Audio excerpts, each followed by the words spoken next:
Vipi nikikwambia nakupenda? Yes, nakupenda kiasi kwamba sipendi uuziwe vitu fake. Vitu original, electronics original utazipata kwangu tu. Njoo nikuonyeshe upendo. Vitu vitatu ambavyo mwanamke aliyeolewa hatakiwi kufanya. Yaani ukishaolewa tu hivi vitu wewe hutakiwi kufanya. Moja ni kufua. Ukichubuka mikono je?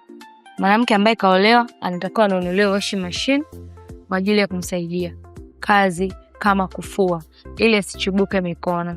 Unajua kwa nini ununue washing machine hii? Kwanza kabisa, washing machine hii ina ujazo mkubwa. Unaweza ukaitumia kwa matumizi binafsi au ukatumia kwa ajili ya biashara.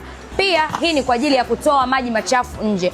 Hii washing machine inakuja na warranty. Pia ni rahisi sana kutumia na gharama yake ni nafuu. Washing machine nyingi zitakuhitaji wewe uziconnect kwenye chanzo cha maji ili ziweze kufanya kazi vizuri. Lakini hii hapa ambayo ni semi auto unaweza ukaitumia bila connect kwenye chanzo cha maji. Yaani utakachokifanya wewe either utamiminia maji humu au wewe ukaamua connect kwenye chanzo cha maji. Watu wengi ambao wana nyumba za kupanga au wanazotumia kwa biashara wanapenda kuzitumia hizi. Hii ni kilo 20 utaipata kwetu kwa gharama nafuu na ni nyepesi sana kwenye matumizi yake. Knobs zake ni nyepesi sana kutumia.